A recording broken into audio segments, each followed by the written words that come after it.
caméra aussi si vous voulez, hein, si vous voulez qu'on vous voit. Hop, et en tout cas, c'est lancé. Ok. Eh bien, c'est parti. Les autres personnes arriveront et reprendront le train en cours de route. Donc, comme je le disais, vraiment bonsoir à toutes et à tous. Donc, on va faire vraiment une petite déjà de présentation donc des gestions des finances d'un cabinet libéral et de comment Orthofinance, via une démonstration, donc peut s'articuler avec votre profession. Donc, j'ai vu vos réponses. Je vois pas mal d'orthophonistes, des ergothérapeutes, des psychomotes, orthophonistes. Donc, n'hésitez pas, voilà, à rajouter votre profession s'il y en a d'autres. Donc, pour ma part, je me présente. Donc, moi, je suis Floriane. Je suis l'une des trois cofondatrices d'Orthofinance et je suis orthophoniste en libéral de profession. Donc, depuis maintenant 10 ans. Donc j'ai mon cabinet en libéral juste à côté de Lille, donc dans la métropole lilloise. J'ai fait mes études en Belgique et quand j'ai commencé ma pratique, j'ai démarré tout de suite en libéral. Je ne suis pas passée par la case salariat et j'avais une inquiétude, c'était la sensation, l'impression d'avoir très bien été formée en tant que praticienne de santé, mais très peu à devenir un chef d'entreprise. Et quand on se tourne vers le libéral, ben, c'est la casquette qu'on récupère également. Donc, c'était un petit peu compliqué pour moi de savoir où naviguer dans dans les finances du cabinet, d'être formé à ça et de savoir finalement comment gérer correctement mon argent et comment surtout ne pas mettre à mal mes finances personnelles et celles de ma famille, d'aller demander de l'argent, etc., de par une mauvaise gestion. Donc, c'est là que j'en ai parlé à Aurélien qui est donc dans la vie et mon époux. Et donc, il m'a construit un fichier Excel, une usine à gaz, où je pouvais rentrer mes rendez-vous, voilà, qui me sortait mon chiffre d'affaires, etc. Donc, vraiment un logiciel, un fichier très, très complet. Et ça me permettait de savoir chaque mois ce que je pouvais prendre effectivement pour moi à la fin d'avoir payé, après avoir payé toutes mes charges, mais également ce que je devais anticiper et mettre de côté pour mes régularisations de l'URSSAF, de la Carpinco, ou bah, la Carpinco, c'est la caisse de retraite des orthophonistes, mais voilà, donc URSSAF ou caisse de retraite. Et j'avoue que bah, ça m'a déjà tranquillisée. Et finalement, après, bah, tout s'est plutôt bien déroulé et j'ai pas eu de soucis avec mes régularisations, etc., qui sont plutôt bien passées. Bon, bah, voilà, c'était un premier point pour voilà, personnellement pour moi. Au fur et à mesure de ma pratique en libéral, je suis devenue maître de stage pour les universités de Lille et d'Amiens. Et quand j'en ai parlé à mes stagiaires, je leur ai montré mon fichier et j'ai appris qu'en France, on n'avait pas non plus, enfin dans certaines écoles, de formation aux finances, aux gestions des finances dans un cabinet en libéral. Donc, elles étaient très intéressées par le fichier, parce que j'avais à leur raconter concernant les finances, la vie financière d'un cabinet. Donc, c'est finalement un peu elles aussi qui nous ont poussé à faire quelque chose de plus complet, parce qu'un fichier Excel, ça peut se partager, certes, mais ça se modifie aussi facilement en risque d'erreur. Et bien sûr, tous les ans, les divers taux de l'URSSAF et de la caisse de retraite sont un petit peu modifiés. Donc, il faut aussi le prendre en compte dans tout ça, dans la vie du cabinet. D'où l'idée du logiciel Orthofinance. Donc, c'est maintenant, on a un peu plus d'un an de vie. Donc, ça a été le fruit d'une longue réflexion. Et donc, je me suis encadrée donc d'Aurélien et de Gabriel, qui sont deux ingénieurs à la base, pour monter ce logiciel que vous allez voir en vidéo, en démo, en direct ce soir. Voilà un peu pour l'introduction, on va dire, peut-être un peu longue, mais la présentation du pourquoi d'Orthofinance, comment on en est arrivé à, à créer ce logiciel. Et je vais laisser maintenant la parole à Aurélien qui va vous faire la présentation. Super, bah, merci Floriane et bienvenue à tous et à toutes. Donc alors, je vais vous faire une présentation en deux temps. Le premier temps, on va parler un peu des finances du cabinet, juste pour parler des termes, etc., qu'on se comprenne bien. Et après, on verra comment Orthofinance va s'insérer dans la vie du cabinet. Je ne vais pas forcément parler des petites slides sur l'installation. Alors, s'il y a des jeunes diplômés et des personnes qui s'installent, il y a des anciens webinaires avec replay qui vont plus dans le détail là-dessus. Vous les trouverez facilement sur YouTube.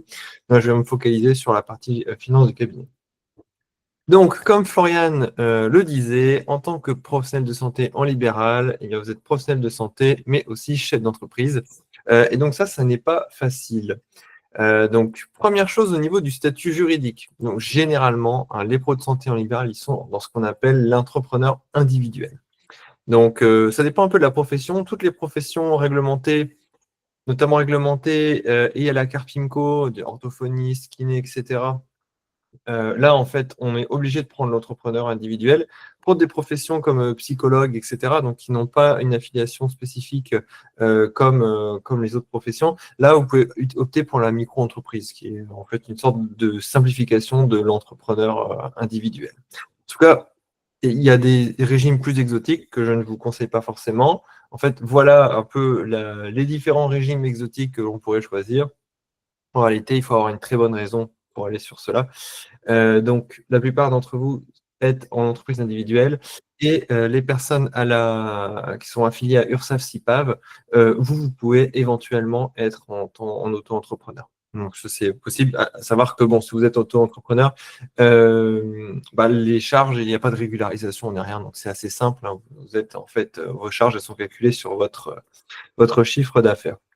Savoir que c'est pas toujours très intéressant l'auto-entreprise parce que vous ne pouvez pas déduire vos charges, etc. Donc, bon, c'est pas en fait un statut idéal pour un pro de santé. Donc, ça, je ne reviens pas sur ça, sur la création, parce qu'il y a des choses un petit peu plus spécifiques. Voilà, et on va plutôt discuter des flux financiers du cabinet, en fait, comment marche l'argent dans un cabinet. Et ça va nous permettre de comprendre comment Orthofinance va s'insérer dans le cabinet. Donc, comme disait Floriane, si vous avez des questions, vous pouvez les mettre dans le chat. On y répondra. Ça peut être des questions sur les slides ou après, on peut faire des questions-réponses un peu plus générales sur des questions de finances plus globales. Donc, un cabinet, comment ça marche? Bon, si vous êtes déjà en exercice depuis un moment, vous connaissez. En fait, il faut bien sûr récolter de l'argent. Donc, comment on récolte de l'argent? Ça peut être à travers l'assurance maladie qui vous rembourse des séances, les patients qui vous payent directement vos séances, les mutuelles qui vous remboursent la part mutuelle, ou si vous avez des collaborateurs, des collaboratrices, à travers la rétrocession de ces praticiens-là. Donc tout cet argent, il arrive ici dans le cabinet paramédical. Donc le cabinet paramédical, c'est pas vous, c'est un peu deux choses différentes. C'est la fameuse entreprise individuelle dont on parlait tout à l'heure. Ce cabinet paramédical, lui, il a un compte professionnel, un compte à usage professionnel qui est vraiment différent de votre compte personnel. Et c'est sur ce compte professionnel, en fait, que vont se passer toutes les transactions du cabinet. Donc, lorsque vous recevez de l'argent, on appelle ça le chiffre d'affaires ou les recettes. Donc, c'est de l'argent que vous gagnez, que les autres vous donnent, on va dire. Donc ça, c'est la partie qu'on aime bien, mais malheureusement, l'argent doit sortir aussi, et il peut sortir à deux titres. Le premier titre, c'est ce qu'on appelle les charges d'exploitation. C'est toutes les charges qui servent à exploiter votre cabinet. Par exemple, pour recevoir des patients, il vous faut un bureau. A priori, vous versez un loyer. Il faut être assuré en cas de problème. Il faut acheter du matériel. Si vous êtes orthoptiste, il y a du matériel extrêmement spécialisé à acheter. Kiné, il y a des machins, des choses comme ça. Donc, vous devez aussi payer votre comptable, etc. Donc ça, c'est l'exploitation du cabinet. On va appeler ça les charges d'exploitation. C'est l'argent qui sort pour ça. Et vous avez une autre typologie de charges, ce sont les charges sociales. Donc, c'est les cotisations URSSAF et Carpinco. Alors, en fait, si vous êtes affilié à la CIPAV, donc tout ce qui est psychomotricienne, ergothérapeute, psychologue, etc., vous donnez à l'URSSAF, mais en réalité, vous donnez à travers l'URSSAF à l'URSSAF et la CIPAV, parce que votre caisse de retraite, c'est la CIPAV, c'est pas l'URSSAF. Mais c'est l'URSSAF qui collecte pour la CIPAV. Donc, quand vous voyez Carpinco, c'est CIPAV, il faudra que je change le logo aussi à un moment. Donc, ces charges sociales, ça sert à financer votre protection sociale. Qu'est-ce que ça veut dire? Vous financez votre future retraite. Vous financez l'assurance maladie. Si vous tombez malade, vous allez à l'hôpital, vous ne payez pas trop cher. En tout cas, l'assurance maladie prend en charge une partie des dépenses. Donc ça, vous ne pouvez pas faire l'impasse sur les cotisations sociales, c'est obligatoire. Vous devez le payer. Et quand vous avez payé vos charges sociales, eh bien, il vous reste de l'argent. Ça, c'est ce qu'on appelle le bénéfice fiscal. Bénéfice parce que c'est ce qui vous reste, et fiscal parce que c'est avec cette valeur-là qu'est calculé votre impôt sur le revenu. Et tout ça, ça arrive chez vous, hein, en personnel. Donc, vous récoltez l'argent sur le pro et ensuite, tout ce qui reste, vous pouvez le mettre sur votre compte personnel. Donc là, ça, si la réalité était comme ça, ce serait facile. Donc, on va voir, c'est un tout petit peu plus compliqué que ça. Je vous mets ici un truc que j'aime bien, c'est la chaîne des taxes, parce que des fois, on ne sait pas exactement quel impôt et qui paye quoi au niveau des impôts. Donc, c'est un peu le même schéma que tout à l'heure, mais simplifié. Alors, pas simplifié, un peu différent. Donc là, vous avez une séparation orange. Tout ce qui est à gauche, c'est la partie pro. Tout ce qui est à droite, c'est vous. Donc, en gros, quand vous encaissez du chiffre d'affaires, bah, vous payez en fait votre protection sociale et les charges d'exploitation. Vous payez en fait des petites subtilités comptables en plus et vous obtenez en fait le bénéfice fiscal. Alors ici, on ne le voit pas, mais vous payez aussi la CFE, la cotisation foncière des entreprises, hein. Donc ça, c'est souvent à peu près entre 400 et 800 euros par an. Donc c'est payé à titre professionnel parce que c'est une cotisation dite foncière. Donc foncière, ça veut dire on paye sur un lieu et des entreprises. Donc c'est l'entreprise qui paye, c'est votre cabinet. Donc c'est pas vous. Et ensuite, quand l'argent arrive en personnel, ben là, vous payez l'impôt sur le revenu. Alors, pourquoi vous payez un impôt sur le revenu que vous avez créé avec votre entreprise? L'impôt sur le revenu, c'est l'usine à gaz à calculer parce que ça dépend de votre conjoint. Si vous avez des enfants, est-ce que vous investissez en outre-mer, des pensions alimentaires, tout ça, c'est très compliqué. Donc, globalement, une fois chez Orthofinance, on vous aide à gauche, la partie droite, c'est plus compliqué, plus spécifique. Et en tout cas, l'impôt sur le revenu n'est pas un impôt qu'on paye directement sur son cabinet, c'est un impôt qui est vraiment personnel. Donc là, c'est au régime réel, parce que pour ceux qui sont en micro-BNC, c'est pas exactement la même chose.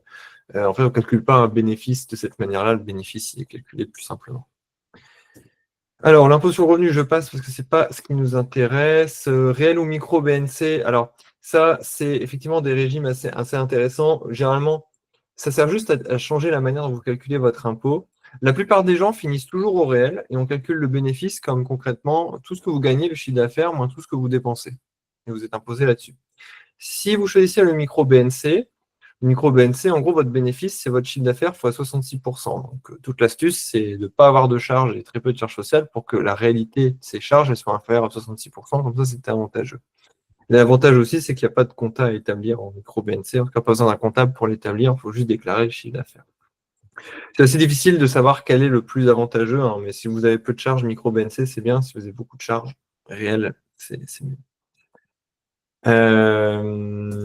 Donc voilà. Donc là, on revient à notre petit schéma des flux.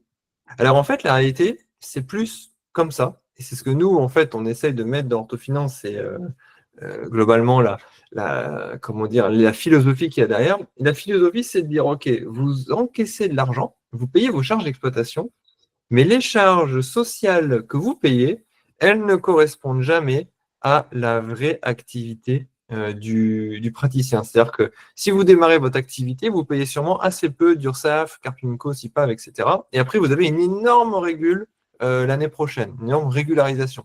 On vient vous redemander ce que vous devez pour une certaine année.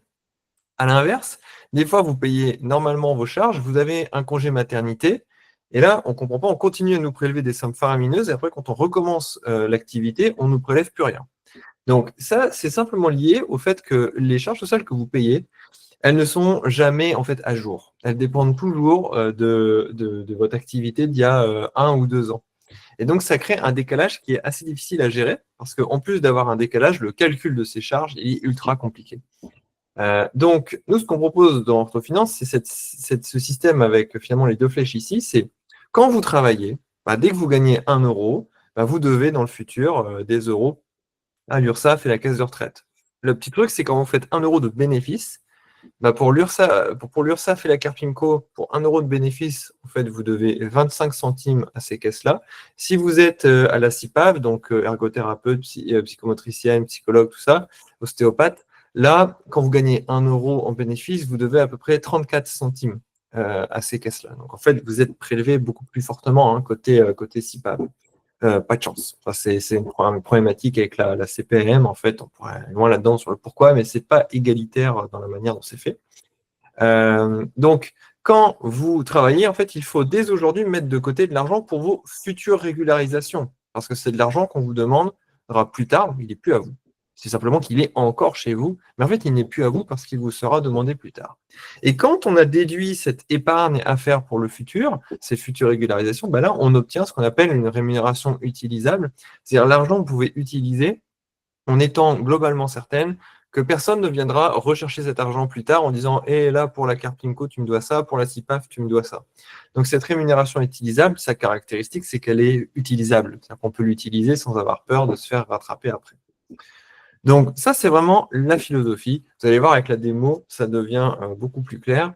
Alors, ça, c'est le fonctionnement des régularisations. Ça, c'est un peu l'usine à gaz. Je ne le fais pas, c'est dans d'autres webinaires aussi. Si certains ont des questions, on peut y revenir après le webinaire si vous voulez qu'on creuse. Un jour, je ferai une vidéo YouTube là-dessus aussi, comme ça sera plus simple. Donc, maintenant, on en arrive à qu'est-ce que c'est Orthofinance et comment ça peut vous aider. C'est un logiciel qui permet aux professionnels paramédicaux en libéral, hein, parce que si vous êtes salarié, ça ne sert à rien, de déterminer la rémunération qui est vraiment utilisable à la fin de chaque mois. Pourquoi c'est compliqué de savoir combien on gagne vraiment? À cause de ces décalages de prélèvement de vos caisses de retraite et de protection sociale. En fait, ils ne demandent jamais réellement quelque chose qui correspond à votre activité. Pour que ce soit bon, il faudrait que vous fassiez exactement le même bénéfice chaque année. Et là, il demanderait toujours le bon truc. Mais ça n'arrive pas parce que, bon, on prend des vacances, congé maternité, on arrête, on démarre, etc. Alors, quelques citations que moi j'aime bien prendre parce que il y a des gens qui me parlent de la fameuse règle du 50-50, donc elle est sympa cette règle du 50-50. Il y a des gens qui me disent j'ai appliqué la règle du 50-50, j'avais pas mis assez de côté. Bon, ça c'est un peu dommage. J'ai appliqué la règle du 50-50, j'ai mis trop de côté, je me suis sous-payé pendant un an. Bon, c'est dommage. Bon, ça c'est vraiment très embêtant, ça c'est dommage, mais bon, c'est vraiment on a un peu de sous de côté. L'URSSAF m'a calculé les cotisations sur une base de revenus de 101 000 euros. Mais je ne vais jamais faire un bénéfice aussi élevé cette année. Effectivement, en paramédical, pour caler 101 000 euros de bénéfices, hein, donc c'est après déduction des charges sociales et après déduction de vos charges, faut y aller. Je ne vous ai pas beaucoup de paramédicaux qui en sont à ce niveau-là et qui ont conservé une santé mentale correcte. Donc, généralement, les gens nous parlent du 50-50. Le 50-50, c'est une histoire où on dit je pense que je gagne, je découpe en deux, etc. Ça ne peut pas marcher parce qu'en fait, dans tous les cas, vous avez faux. Soit vous mettez trop de côté, soit vous ne mettez pas assez de côté, mais en fait, on n'est jamais vraiment très bon. L'idée d'orthofinance, c'est d'avoir un 50-50 qui est calculé spécifiquement à votre cas. Donc, pour faire simple, le mieux, c'est de faire une petite démo pour se rendre compte de comment on utilise le logiciel. Alors là, si vous avez des questions, vous pouvez les mettre dans le chat et comme ça, je vais y répondre après pendant que je ferai la démo. Donc, n'hésitez pas si vous avez des choses, on est là vraiment pour y répondre. Alors, où est-ce qu'il se cache maintenant? Hop, il est ici. Donc là, je suis parti sur Orthofinance. Donc, vous le trouverez facilement sur Google. C'est Orthofinance avec un PH. Donc, quand on arrive ici, vous êtes sur la page d'accueil. Vous allez pouvoir l'utiliser gratuitement au début. Vous avez 3 calculs gratuits pour voir exactement ce que ça calcule pour vous. Je vous donne une mini information au cas où. C'est si vous voulez prendre l'abonnement, je vais vous donner le prix. C'est vraiment que si vous restez jusqu'à la fin du webinaire, vous aurez un code promo pour le faire. Donc, non, ce n'est pas à 0 € par an. Sinon, nous, on perdrait des sous. Mais c'est un abonnement de 79 € par an. Vous avez 2 formules. Vous pouvez le prendre mensuellement, 9 € par mois, si vous voulez tester un petit peu plus. Vous avez l'annuel à 79 et avec le petit code promo de 20%, ça nous fera 63 €. Donc, c'est intéressant parce que ça fait à peu près 2 pains au chocolat par mois pour vous régler ce problème de régularisation. Alors, une fois qu'on a dit ça, allons voir dans Orthofinance. Donc, le plus important, c'est combien dans ma poche. Ça, c'est des options qu'on vous propose. Ce n'est pas la peine d'en parler ce soir, mais plein de trucs sympas. Donc, on arrive sur cet écran. Donc, ce qu'on appelle la vue mensuelle. Donc, c'est vraiment là que tout va se passer. Donc, l'idée, c'est qu'on va vous demander pour chaque mois de l'année. Donc là, on va peut-être se mettre fin août. On va dire que là, on a terminé le mois d'août. On est un petit peu en retard. Là, on est mi-septembre. On se dit, bon, j'aimerais bien savoir combien je peux me verser pour le mois d'août. Alors, on va mettre des valeurs. Alors, on a 4 valeurs à mettre. Chiffre d'affaires, dépenses mensuelles, Carpinco prélevé, URSSAF prélevé. Là, je me suis mis dans une configuration où on a Carpinco URSSAF. Si vous êtes donc ergothérapeute, psychomotricienne, psychologue, tout ça, vous choisissez votre profession, vous verrez que la Carpinco n'existe pas dans votre cas, il n'y a que l'URSSAF. Mais le raisonnement est vraiment le même, simplement que les calculs seront bien sûr adaptés à votre profession. Donc, on va mettre en premier le chiffre d'affaires, tout l'argent que vous avez gagné. Pour ça, on ne prend pas le logiciel de télétransmission pour ceux qui en ont un, parce que ça ne correspond pas à la réalité comptable. La réalité comptable, c'est ce qu'il y a sur votre compte en banque. On va aller voir ça sur un compte en banque. Le chiffre d'affaires, tout ce qu'on a gagné. Donc, on va regarder. Donc ça, ce sont des relevés bancaires de Florian. Donc bon, ils sont de 2023, mais ça fera l'affaire. Et l'idée sur le relevé bancaire, c'est on va dire, mais combien ai-je vraiment perçu d'argent sur mon compte au mois? Bon, ici c'est mars, mais pareil, on met ça pour le mois d'août. Donc c'est pour ça on va regarder crédit. Et crédit, c'est tout ce qui est entré sur le compte bancaire. Donc on voit au début, on avait 887, on a des choses qui sont arrivées, virement de la CPR. Voilà. Donc ça, c'est, on a perçu un virement. Clac, clac, clac, hop, on a plein d'argent qui rentre. Et on voit qu'on a ici 6881. Donc, 6881, c'est la somme de ce qui est entré. Donc, on va reprendre le 6881. En fonction de vos relevés bancaires, il faut faire attention. Je vous conseille de bien calculer quand même, les rentrées une fois pour vérifier que c'est bien sommé correctement. Mais on va prendre 6881.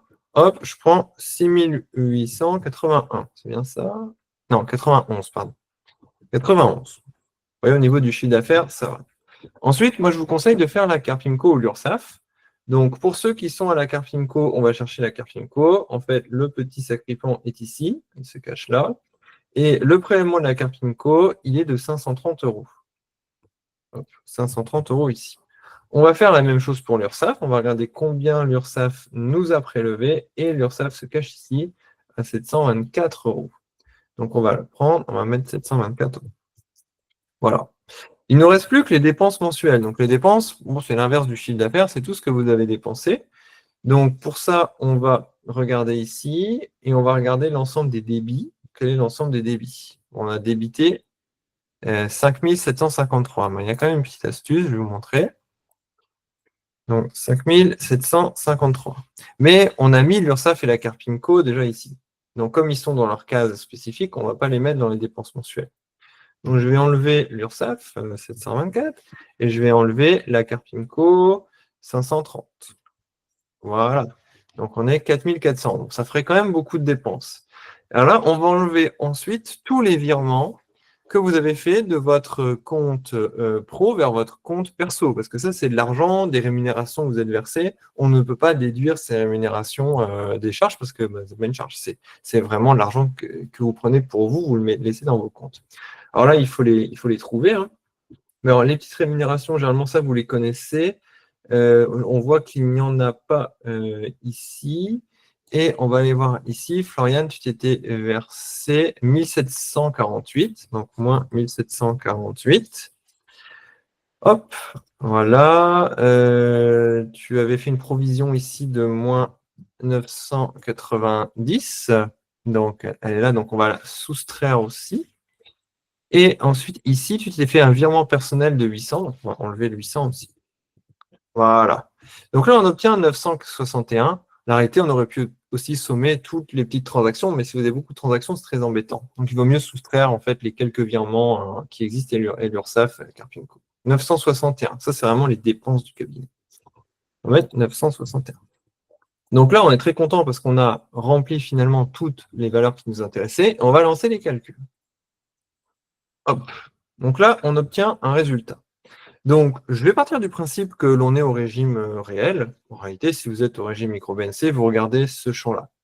Donc, on obtient deux résultats. Épargner pour mes futures régularisations et rémunération utilisable. Alors, qu'est-ce que c'est épargner pour mes futures régularisations? Ça, c'est de l'argent que vous devez mettre de côté. Parce que dans le futur, les caisses vont venir vous demander ça en régularisation. Donc, au titre du mois de août 2025, votre future régularisation, elle est de 187 euros. Donc, vous prenez les 187, clac, vous les mettez de côté et vous n'y touchez plus jusque l'année prochaine.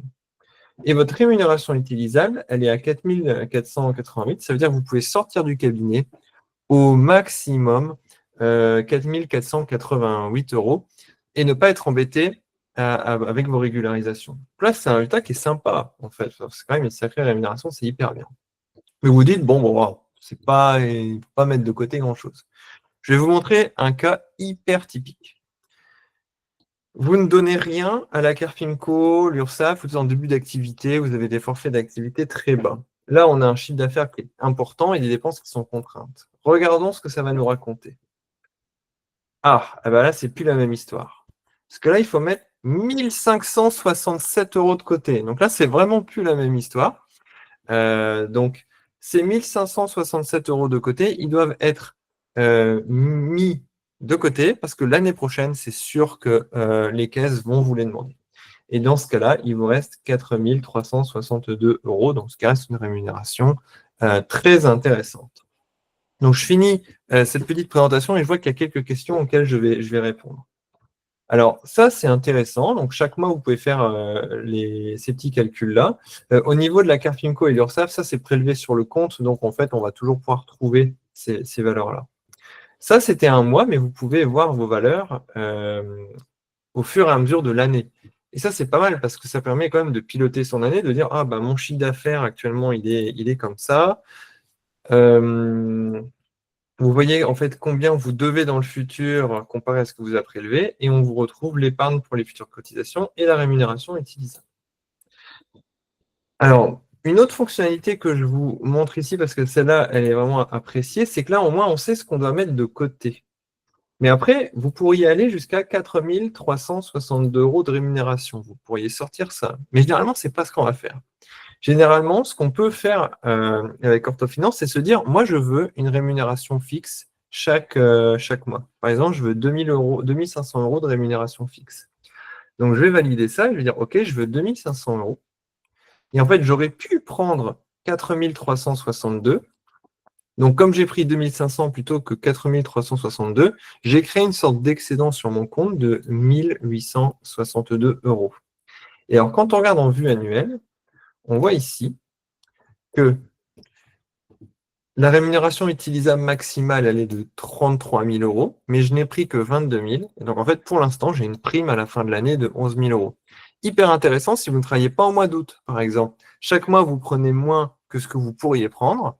Et au mois d'août, vous utilisez cet argent économisé pour vous payer, même si vous n'encaissez rien. Vous pouvez complètement lisser votre activité. Donc, on a beaucoup d'abonnés qui font ça. En fait, elles se disent, moi, je veux 2 000 euros par mois. Elles se versent les 2 000 et elles regardent en fait cette ligne-là. Il y a des vidéos pour l'expliquer. Hein. Et en gros, si ça reste positif, ça veut dire concrètement que vous n'avez jamais trop prélevé, voire c'est le montant de votre prime à la fin de l'année. Donc, voilà globalement comment on s'en sert. Donc, vous voyez que c'est assez simple à l'utilisation. Ça vous dit combien mettre de côté et vous pouvez même piloter votre rémunération parce que vous choisissez de sortir beaucoup ou pas du cabinet. Ça permet de lisser. Donc, si vous voulez, je vais passer aux questions. Donc j'en vois quelques-unes ici. Et après, quand j'aurai fini les questions, j'ai encore quelques slides justement qui vont répondre à d'autres questions aussi qu'on anticipe. Je vois que Maël nous dit, ça veut dire qu'il faut être mensualisé pour la Carpinco, ça ne fonctionne pas si on paye par semestre. Bah, si, ça fonctionne très très bien justement parce que si vous étiez au semestre, ça pourrait être un truc comme ça. En fait, vous payez zéro, vous payez zéro. Alors désolé, là je fais une bêtise avec Orthofinance. En fait, ce qui se passerait, vous payez 0 en janvier, admettons. Vous payez 0 en février. Vous payez 0 en mars. OK, hop. Et là, tout d'un coup, en avril, il vous prélève 1000 et 1000. Clac. On va regarder en revenu mensuel, on va mieux comprendre. Donc, qu'est-ce qui se passerait? En gros, ici, on voit que vous n'avez rien payé en URSSAF Carpinco sur le premier trimestre. Donc, Orthofinance, vous avez fait mettre fortement de côté. Parce que effectivement, vous générez des futures cotisations, mais vous n'avez pas donné, donc il faut les mettre de côté. Par contre, là, vous avez un prélèvement URSSAF et Carpinco en avril, qui est encore assez petit, je trouve, 1000 et 1000. Donc là, il n'y a rien à mettre de côté parce que vous avez été prélevé, et très concrètement, vous avez mis de côté. Et là, vous pourriez même ressortir de l'argent. Je vais vous montrer un autre exemple, plutôt plus réaliste, 2000, on est plus sur quelque chose comme ça dans la réalité. Mais en fait, ce qui se passe, c'est que allez, on va lancer, ça fera plus joli. En réalité, pour payer les 2000 là et les 2000, Orthofinance vous a fait mettre de côté pendant ces 3 mois-là.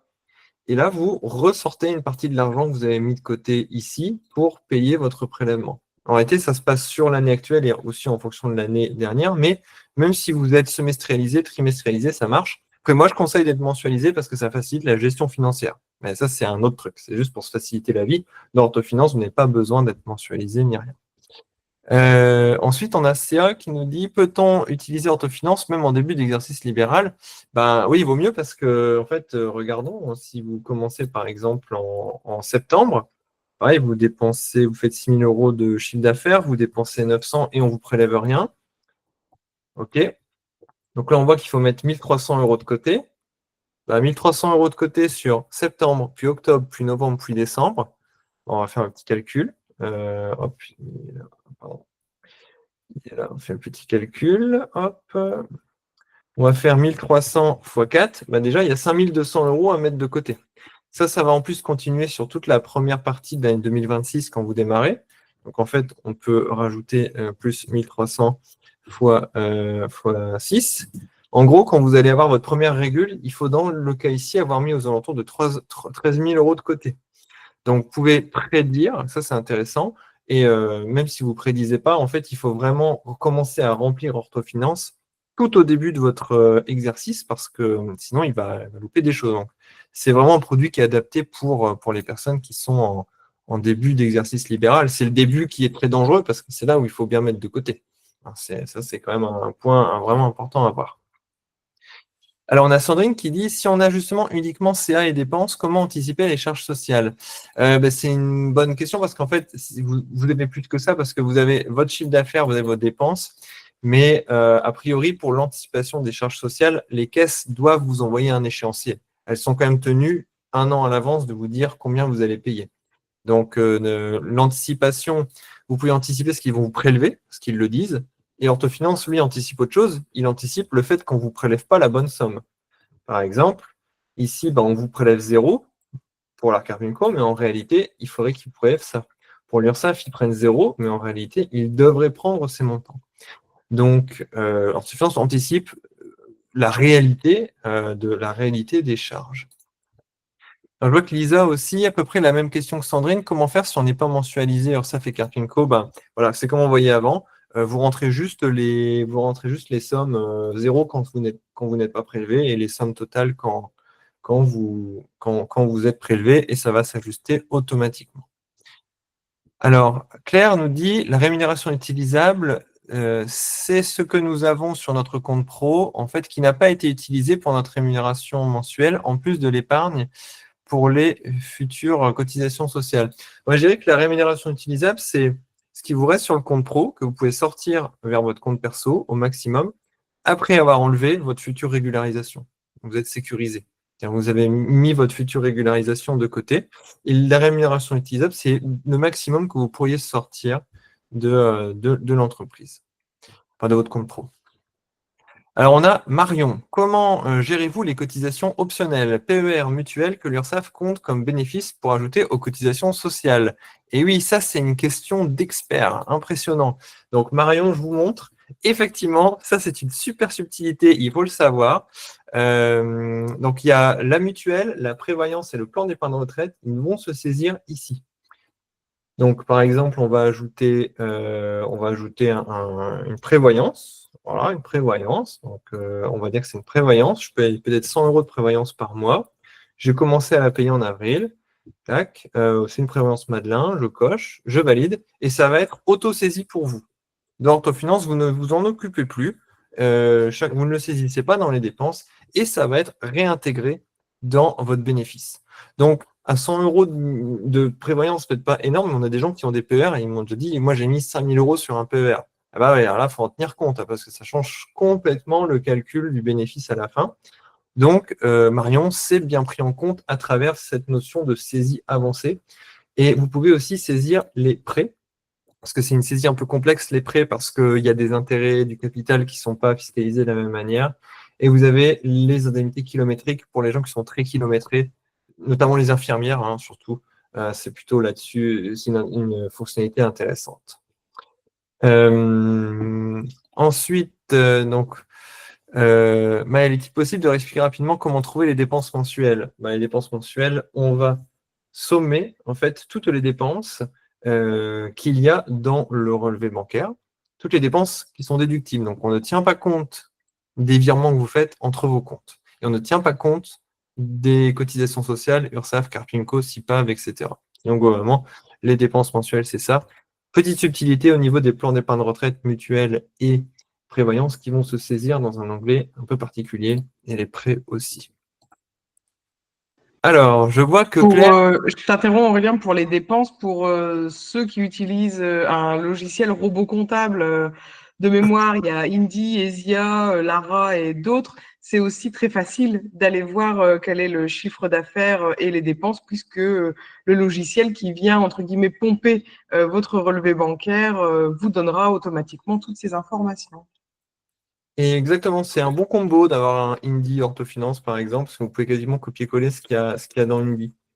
Donc, je vois qu'il y a encore d'autres questions. Donc, Claire, elle dit, on est d'accord que nous mettons uniquement les prêts pro dans Orthofinance, pas les prêts perso. Absolument. On met les prêts professionnels souscrits avec votre cabinet, mais pas les prêts perso. Effectivement, le prêt de votre résidence principale n'a rien à faire d'Orthofinance. Cas peut-être un peu plus réel, vous avez acheté une voiture. Si vous avez acheté la voiture personnellement, avec un prêt, vous ne le mettez pas dans Autofinance. Si vous avez acheté la voiture avec votre cabinet, là, vous pouvez mettre le prêt. Après, je vous donne, moi, ce que je vois de la plupart des gens, ça n'a aucun intérêt d'acheter sa voiture avec son cabinet. Le meilleur plan en termes fiscaux, c'est d'acheter la voiture en perso et d'utiliser les indemnités kilométriques, parce que le barème est beaucoup plus avantageux que de prendre une voiture sur le cabinet, l'amortir, passer des frais réels. C'est complexe et c'est souvent beaucoup moins intéressant que l'indemnité kilométrique. Il y a accessoirement dans Orthofinance un simulateur qui permet de savoir ça, simulateur d'achat de véhicule, qui va vous comparer en fait les cas où on fait un achat en pro ou un achat en perso et vous dire lequel est le plus intéressant. Parce que ce que je vous donne, c'est, on va dire, c'est un peu ce que je vois en général, mais toutes les situations sont différentes. Donc, ça, c'est inclus dans l'abonnement. Le simulateur, vous pouvez l'utiliser. Généralement, vous demandez à votre comptable et le comptable, il va vous répondre, mais en fait, il va mettre du temps. Là, sur le simulateur, vous avez une réponse en moins de 2 minutes sur ce sujet. Ouais, Et Claire précise un peu sa question ouais, sur peut-être voiture électrique, comme il y a les primes, etc. en plus, c'est peut-être plus avantageux. ben, en fait, le plafond d'amortissement est plus haut, mais en fait, vos indemnités kilométriques, elles sont majorées de 20% en électrique.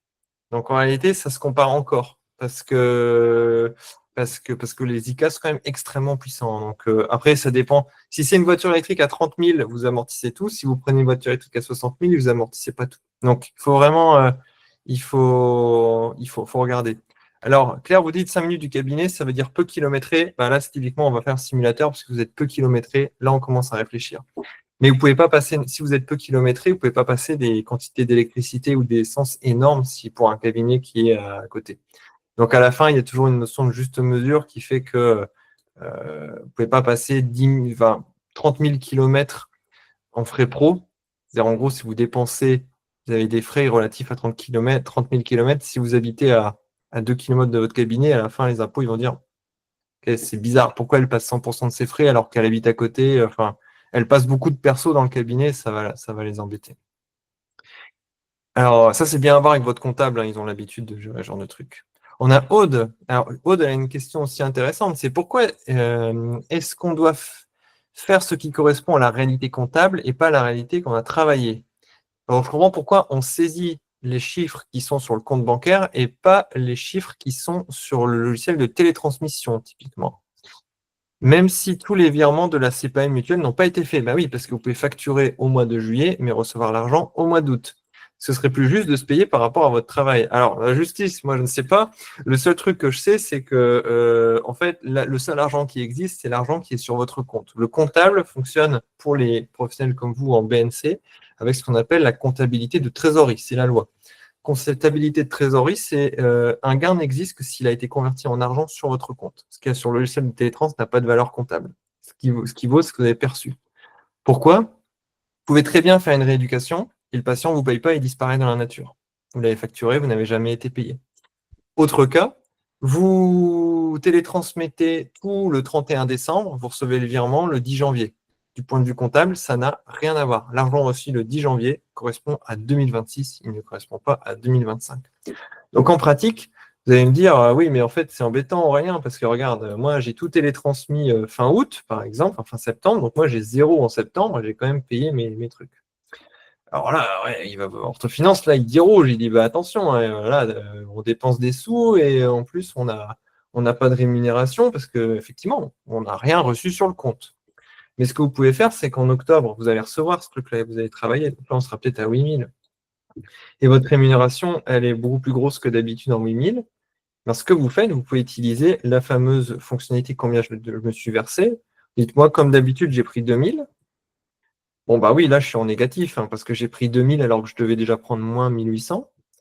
Mais le mois d'après, eh ben, je me suis pris 2000 aussi. Enfin, pas 20 000, 2000.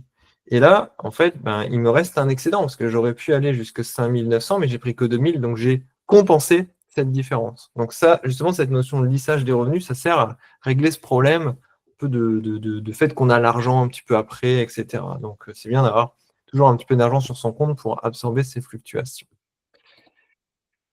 Alors, Inès, alors attendez, ce que je vais faire, parce que là, il y a beaucoup de questions, c'est hyper intéressant. Je vais quand même terminer mes slides, parce que ça va aller vite, et les personnes qui veulent partir, comme ça, vous êtes libérés, entre guillemets. Et après, je reviens aux questions. Comme ça, entre-temps, bah, vous pouvez continuer à mettre des questions dans le chat, et je vais toutes y répondre avec Floriane après. Donc, je pense qu'on a juste 5 minutes de slides, et après, je reviens sur vos questions. Alors, on va retourner, je les ai perdus. Donc là, on a vu la démo. Parce que là, généralement, ça répond à pas mal de vos questions. C'est plus simple de le faire sur les slides. Alors, dans quel cas utiliser orthofinance? Bon, il y a plein de cas. Mais les cas qui vont bien, c'est les cas où votre volume d'activité est instable. Ça, c'est vraiment pratique parce que l'anticipation est dure quand l'activité est instable. Le début d'activité, c'est une instabilité qu'on aime. On passe de pas grand-chose à beaucoup. Donc là, on génère des cotisations dans le futur. Le congé maternité, bah, on aime parce qu'après, on a des enfants. Le problème, c'est que bah là, c'est l'instabilité dans l'autre sens. C'est qu'on gagne beaucoup d'un coup, on ne gagne plus pendant un moment. Donc ça se prépare, il faut avoir de côté et il faut se débrouiller pour ne pas être trop prélevé. Ce qu'on fait avec les abonnés dans les cas des congés maternité, on fait un truc qui s'appelle la déclaration de revenus estimée. C'est-à-dire, on dit aux caisses, non, attendez, moi, cette année, je ne vais pas faire un bénéfice de 40 000, je suis à l'arrêt de 6 mois, je vais faire un bénéfice de 20 000. Et là, ils vous prélèvent moins.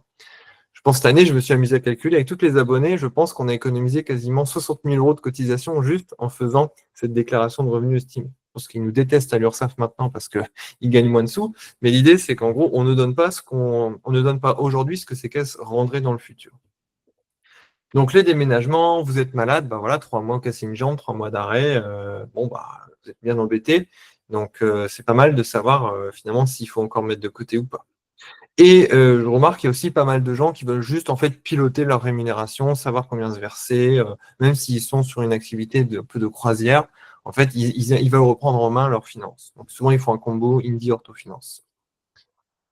Donc les limites. Alors pour les entreprises individuelles uniquement, c'est-à-dire si vous avez un statut hyper bizarre de Solarl, etc. Bon, là, malheureusement, on ne fait pas. Pour les gens qui ont des SCM, c'est-à-dire que vous êtes en entreprise individuelle, mais une partie de vos charges passe en SCM, ça marche. Juste la SCM, c'est une dépense que vous faites pour votre entreprise individuelle, donc ça, pas de problème. Et bien ça, c'est une bêtise parce que maintenant, on prend en compte les revenus non conventionnés aussi. Donc, il faudrait que je l'enlève là, je l'enlèverai tout à l'heure. Si vous avez typiquement des revenus qui sont non conventionnés, un peu comme les podologues, vous voyez, ben ça, c'est pris en compte. Pour ceux qui ont des activités annexes, en fait, c'est aussi pris en compte parce que ça vous fait payer plus d'URSSAF. Donc, ça, il faut estimer un petit peu, mais vous pouvez le mettre dans votre finance et ça va tenir compte de ça. Ceux qui ont des activités de coaching, etc. à côté, ça va passer. Donc, quel accompagnement est proposé? Alors là, je ne vous ai pas tout montré, mais il y a des petits pop-up d'aide d'orthofinance. Vous voyez, quand vous ne comprenez pas un truc, vous appuyez sur un petit point d'interrogation. Là, vous avez même une vidéo et du texte qui vous explique comment ça fonctionne. Donc, si vous n'avez pas tout retenu après le webinaire, ce n'est pas grave, hein. Globalement, ça vous explique. Vous avez le manuel. Alors, le manuel, ça, c'est une mine d'or aussi sur plein de sujets. Vous avez sur le manuel utilisateur. Là, vous avez une quantité folle d'articles sur plein de sujets. Comment on prépare son congé maternité, la diversification, les chèques vacances, le CESU. Vous avez bien sûr comment utiliser Orthofinance, comment remplir les cases, comment on saisit divers trucs, les voitures, tout ça, comment on interprète les résultats. Si vous ne savez pas, vous tapez dans la barre de recherche et ça vous donne plein d'infos. Vous avez le groupe Facebook. Vous n'êtes pas sur le groupe Facebook, je vous invite à venir parce qu'on poste régulièrement plein de choses sur le produit, des conseils financiers, etc. Vous pourrez me dire qu'il y a Instagram maintenant pour tout ça. On a bien sûr le support par mail. Vous envoyez un mail, on vous répond dans la journée. Support par visio, donc ça, c'est plutôt pour les cas complexes ou pour la configuration initiale. faut réserver, mais comme ça, on fait une petite visio, on prend une demi-heure, tout est clair, net, précis et vous savez utiliser le logiciel. Et on a des webinaires spéciaux pour les abonnés qu'on organise régulièrement. Hop, et voilà pour la fin des slides. Donc, si ça vous va, je retourne sur vos questions pour y répondre. Donc, on a été à Aude, ok. Alors, Inès, ce qui est sorti du compte pro vers le perso sera soumis aux charges patronales comme dans une entreprise classique. Pas du tout. C'est pas comme ça que ça marche le BNC. Le BNC, c'est vous encaissez de l'argent, vous enlevez vos différentes dépenses, donc les dépenses opérationnelles et les charges sociales qui ont été prélevées. Et là, ça fait votre bénéfice qui est en fait celui qui va permettre de calculer l'URSSAF et la CARPIMCO. Et donc la régularisation, en fait, elle permet justement de régulariser la différence entre ce qui est prélevé une année et réellement dû au titre de cette année. Donc il n'y a pas de notion de charge patronale salariale en BNC. En fait, on parle juste de charge sociale. Et ce n'est pas comme sur une entreprise où on dirait je veux 2 000 € de rémunération et je vais donc payer 2 000 € en plus de charges salariales et patronales dessus. Ce n'est pas du tout comme ça. Vous, en fait, vous êtes imposé sur ce qui reste à la fin. Enfin, c'est globalement ça. L'imposition se fait sur le bénéfice.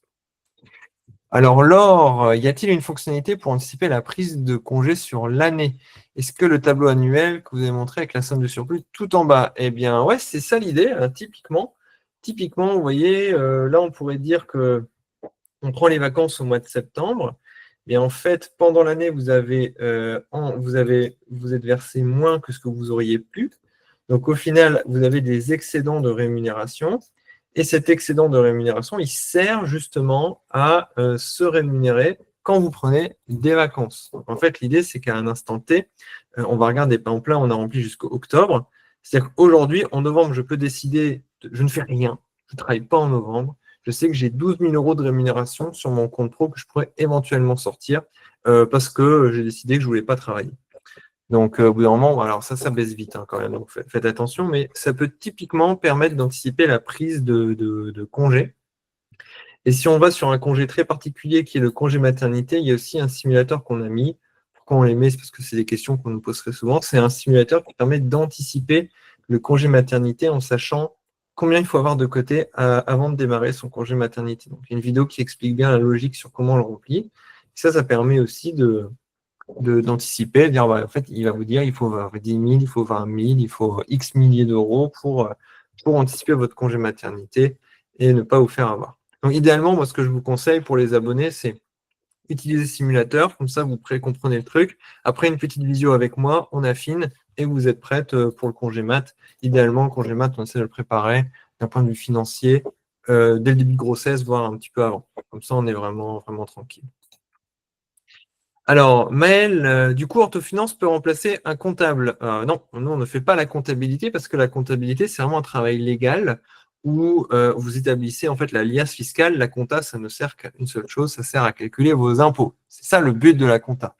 Après, dans un deuxième lieu, ça peut vous aider à gérer votre entreprise. Et Orthofinance, nous, on est plus du côté aide à la gestion. C'est-à-dire que le comptable, lui, il va dire, OK, vous avez gagné tant, dépensé tant, donc votre impôt, c'est ça. Le comptable, il ne s'occupe pas trop de vos charges sociales. Nous, on vient s'occuper plutôt du pilotage financier et on vous dit, OK, attention, là, il faut mettre de côté pour vos régules, là, il faut sortir l'argent.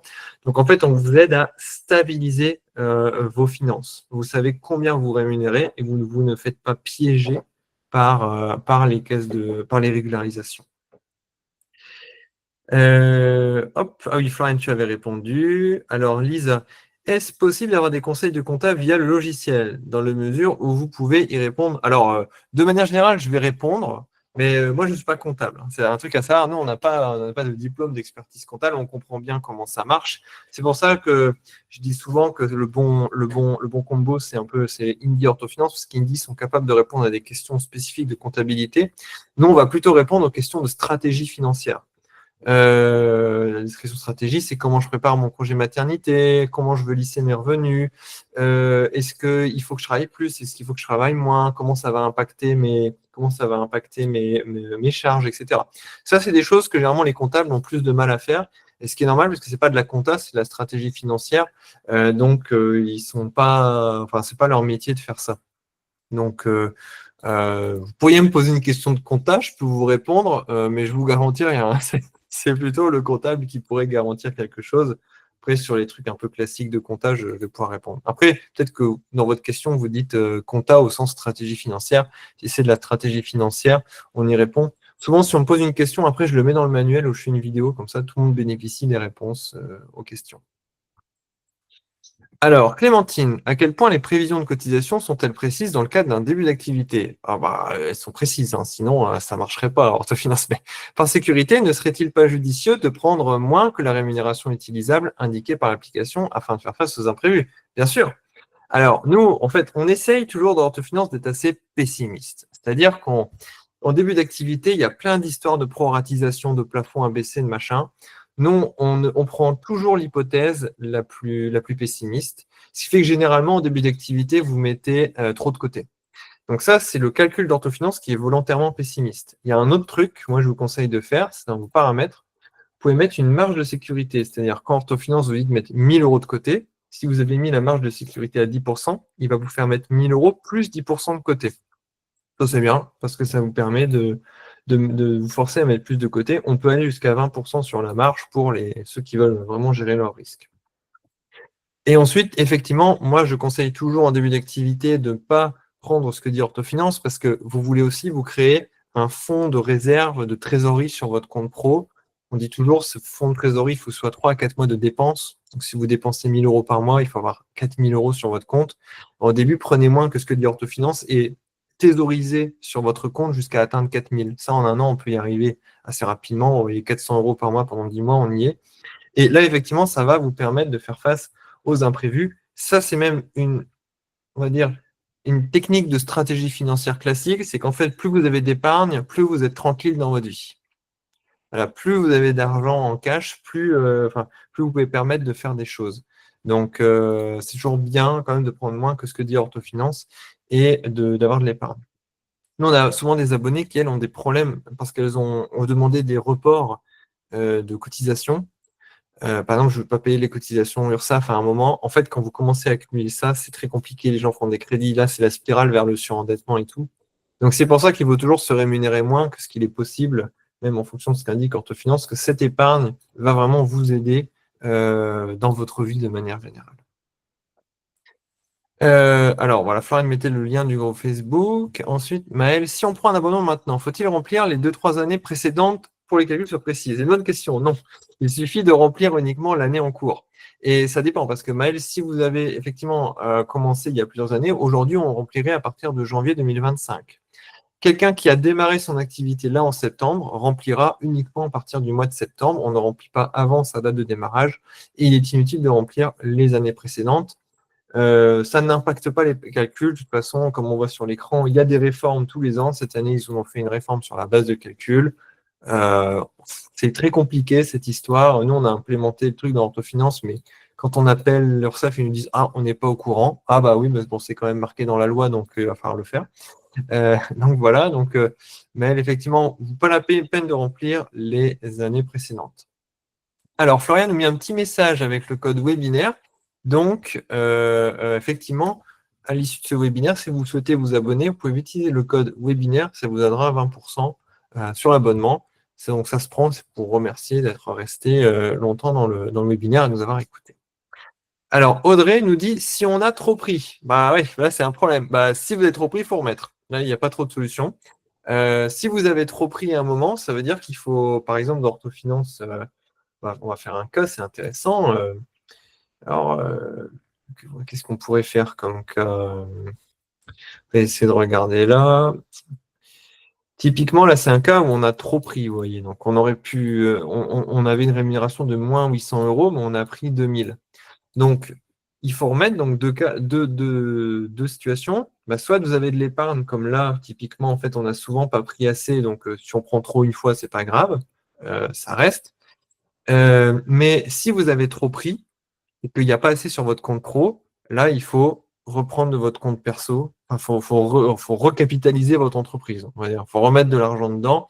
C'est pas possible c'est pas possible de rester dans une situation où vous avez trop pris parce que à un moment, vous allez être vraiment avoir un problème de trésorerie, vous n'aurez pas l'argent pour payer. Donc, mais si vous avez trop pris, vous allez le voir dans Orthofinance, c'est des situations qu'on peut régler, mais il faut retrouver de l'argent quelque part. La déclaration de revenus estimés est pas mal pour faire baisser aussi temporairement les prélèvements, hein, qui vous aide à aussi recréer de la trésorerie. Alors, Aude, comment est-ce possible qu'en faisant 50-50, on n'ait pas assez pour les régules? C'est la première fois que j'entends ça. Eh ben, il y a un cas très simple. Vous travaillez en temps partiel. Moi, j'ai eu ça avec une orthoptiste il y a 2 semaines. Elle travaille en temps partiel. Elle a un chiffre d'affaires qui n'est pas très élevé. Elle faisait 50-50. Sauf qu'il faut savoir que la Carpimco, en fait, vous payez, quoi qu'il se passe, 4 000 euros de cotisation forfaitaire. Et en fait, les cotisations qu'elle payait, en fait, au global, représentaient plus de 50-50 de son chiffre d'affaires. Donc, ça, c'est un cas où le 50-50 n'est pas suffisant. Généralement, quand vous gagnez peu, le 50-50 n'est pas suffisant parce qu'il ne vous fait pas mettre assez de côté. Quand vous gagnez beaucoup, le 50-50 est trop conservateur et il vous fait mettre trop de côté. Et donc là, vous sous-payez. Donc c'est un peu ça, moi, le modèle mental que j'utilise. Mais c'est pour ça que le 50-50, il y a vraiment des cas où on ne met pas assez de côté. Et notamment quand on dit 50-50, 50 de quoi? Du chiffre d'affaires, des bénéfices. Est-ce que le bénéfice, on tient compte des charges sociales ou pas? Moi, il n'y a pas de définition dans le dictionnaire de ce que c'est un bon 50-50. Donc, en fait, les gens parlent du 50-50, mais on parle d'un truc qui est flou. Mais toujours, tout objectif flou conduit à une connerie très claire. Généralement, le 50-50, ça risque quand même de conduire à des conneries très, très claires aussi. Donc, dans ce cas-là, vraiment, attention, si vous appliquez un 50-50, la personne qui vous le dit, demande-lui de quoi elle parle. 50 sur le chiffre d'affaires, 50 sur le bénéfice, comment elle le calcule. Ça, c'est un point important. Alors, je vois que Mathilde, mais si on ne remplit pas les années précédentes, la part de régule qu'on paye en URSSAF Carpimco n'est pas prise en compte. Bah, c'est un truc intéressant. Alors, en fait, il faut toujours avoir un petit peu d'épargne sur son compte. Si vous démarrez votre activité, c'est pas grave. Pour ceux qui ont justement une activité avant, en vue mensuelle, vous avez une fonctionnalité que j'ai pas présentée, mais qui est combien avoir de côté pour payer mes futures régularisations. Et en fait, ça, justement, ça tient compte du passé. Le fameux point de départ au 1er janvier 2025, ici, ça correspond à votre idée, Mathilde. C'est combien au 1er janvier vous devez pour votre future régularisation.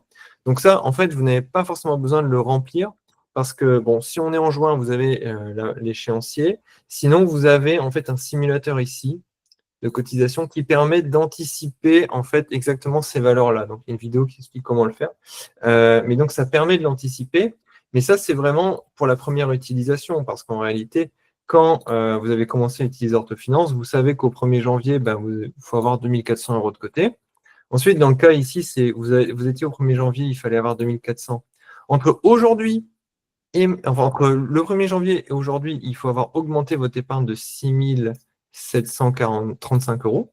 Donc, on sait qu'au 30 septembre, si vous n'avez pas 9 135 euros sur votre compte, il y a un problème.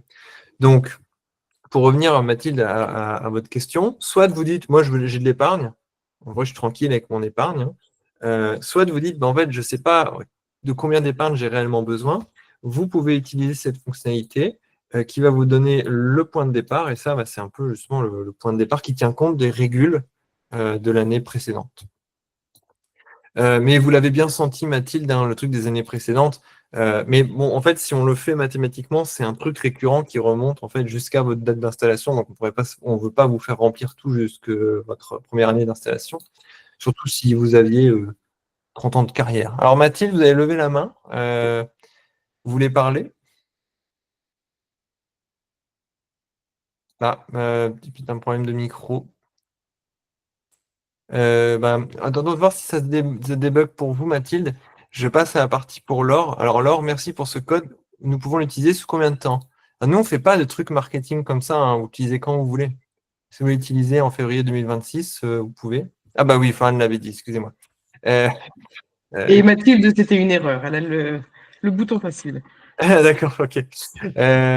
Alors, Claire, c'est bien de se créer un fonds de roulement au début pour après pouvoir se verser toute la rémunération utilisable. Oui, voilà, c'est ça. On va avoir un fonds de roulement. Donc, dans ce fonds de roulement du cabinet, on va essayer de mettre plusieurs mois de dépenses. Et en plus de ce fonds de roulement, on va avoir les épargnes pour les charges. En début d'activité, l'épargne pour les futures charges sera énorme. Quand vous serez en activité, plus de croisière, l'épargne elle devient un petit peu plus petite et les problèmes surgissent surtout lorsque vous baissez votre activité. C'est là où il faut anticiper un petit peu. Alors, Audrey me dit, c'est quoi le coût du CA limite où le 50-50 n'est plus valable? Bah, le 50-50, moi, il n'est jamais valable, mais en tout cas, il n'y a pas de CA limite. C'est simplement, moi, je remarque les gens qui ont des CA qui ont, qui sont un peu inférieurs à 20 000 euros par an, etc., à la Carpimco, parce qu'après, bon, tout ce qui est CIPAV, il n'y a pas trop de cotisations forfaitaires, donc c'est encore différent. Mais en dessous de 20 000 euros de CA, le 50-50, a priori, il ne faut pas mettre assez de côté. Donc c'est souvent bon 20 000. Mais prenez pas ça pour argent comptant, parce qu'en fait, tout mon point, c'est que le 50-50, on trouvera toujours des cas où ça ne marche pas, en fait. Donc c'est une approximation qui est trop grossière. Alors, Claire, qu'entendez-vous par fluctuation de trésorerie? Alors, il faudrait me redire exactement quand j'ai dit ça. Pour moi, Non, fluctuation. c'est moi qui en ai parlé. Ah, d'accord. C'est Dans quoi? un commentaire, c'était avec l'histoire du filet de sécurité en cas de coup dur et d'absorber les fluctuations de trésor. Donc le fait d'avoir de l'argent restant sur son compte, c'est par exemple clair quand sur un mois, vous allez vous prélever votre rémunération utilisable et ensuite, voilà, je vais acheter du matériel et mes patients ne m'auront pas encore payé dans l'entretemps. Donc il faut pouvoir décaisser l'argent pour l'achat de matériel avant de pouvoir être repayé à nouveau. Donc, tout ça, voilà, crée des encaissements, des décaissements qu'il faut pouvoir assurer et que le compte n'entre pas en négatif. Donc, voilà, c'est ce que j'entends par fluctuation de trésorerie. Ouais, les banques n'aiment pas du tout les comptes en négatif. De manière générale, c'est un truc qu'il faut éviter. Alors, je pense que Florian, on a dépilé toutes les questions. Donc, déjà, je vous remercie Yes. beaucoup pour les questions. Plein de questions hyper intéressantes. Je vois qu'on a même des experts dans l'Assemblée qui ont anticipé plein de problèmes sur les régules, etc. Donc, alors, globalement, donc, si vous avez des questions vraiment un peu spécifiques, etc., il ne faut pas hésiter à nous les renvoyer par mail. Moi, je peux vous renvoyer vers le manuel si on y répond. Je vous répondrai personnellement si on n'a pas de technique pour y répondre. Euh, On est ensuite, disponible sur les réseaux aussi, hein, les réseaux aussi. c'est nous hein, derrière, donc il Ouais, c'est ça, n'y a nous, pas de c'est nous. Il souci. n'y a pas de. Bah, malheureusement, je sais pas si heureusement, malheureusement, il n'y a pas 10 000 employés chez Orthofinance. Donc là, vous avez accès aux fondateurs de manière générale. On vous aide du mieux qu'on peut. Je pense qu'en tout cas, chez Orthofinance, on est meilleur sur la partie vraiment produit calcul que sur la partie marketing. Alors, je dis pas ça pour toi, Flo, je dis juste, ça ne nous intéresse pas trop de vendre du rêve. Nous, on veut vendre un truc qui aide les gens et on va dire qui est fiable. Donc, ça, c'est vraiment le point le plus important pour nous. Donc, quand vous êtes abonné et vous ne devez pas avoir de questions en suspens.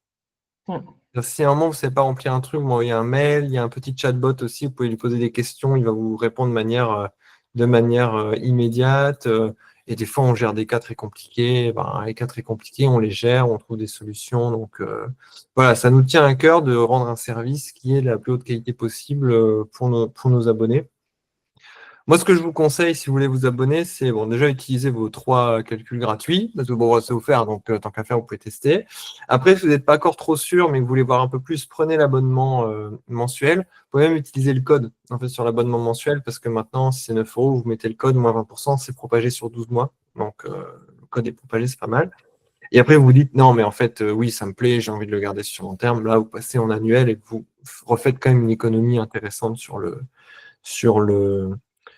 comment dire, sur le prix, sachant que quand vous aurez utilisé le code webinaire, je vous donne une astuce, parce qu'on est vraiment à la fin du webinaire, c'est que vous allez voir Floriane sur Instagram, elle vous donnera un deuxième code que vous pourrez réutiliser aussi en annuel. Voilà, seuls les initiés le savent.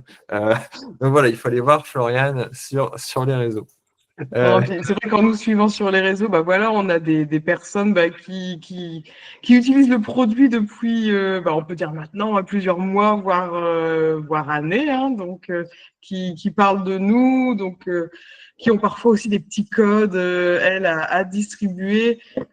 Si jamais, ce qui est intéressant aussi, c'est qu'on fait des offres pour les étudiants. Donc, si jamais vous êtes encore en relation avec votre BDE, on leur propose effectivement des webinaires à destination des étudiants. On leur laisse aussi un petit code promo. On les guide un petit peu. Donc, si vous voulez partager l'info à vos anciennes associations étudiants, c'est possible. Et puis voilà, quoi. Après, Si vous êtes satisfait, bah voilà, parlez de nous aussi sur les réseaux. Ça, c'est le bouche à oreille, c'est ce qui est le plus important aussi pour nous, mais au-delà de votre présence de ce soir, voilà, qui nous enchante vraiment. Les questions étaient vraiment chouettes, enfin, très intéressantes, j'ai bien aimé. Oui, donc il y aura un replay. Donc je mets le replay en ligne demain, comme ça, si vous voulez reconsulter dessus. Et ce que je vous propose, bah, c'est qu'on peut se dire au revoir maintenant. Ceux qui souhaiteraient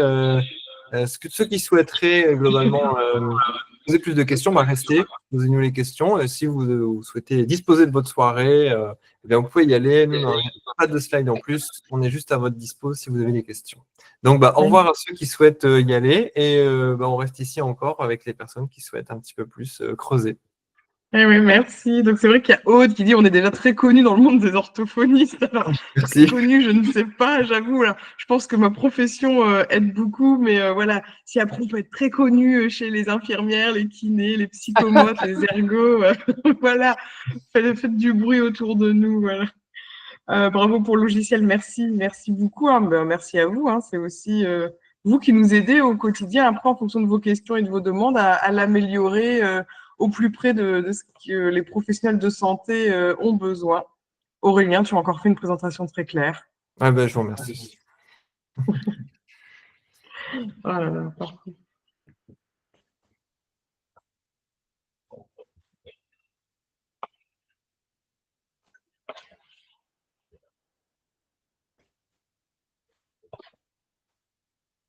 Oui, bonne soirée. Merci encore, merci. Belle Merci. soirée à tout le monde, belle soirée à vous. Alors, je vais arrêter l'enregistrement. Hop. Yes. Ah bah pas de souci, Audrey. Hein. Aurélien aime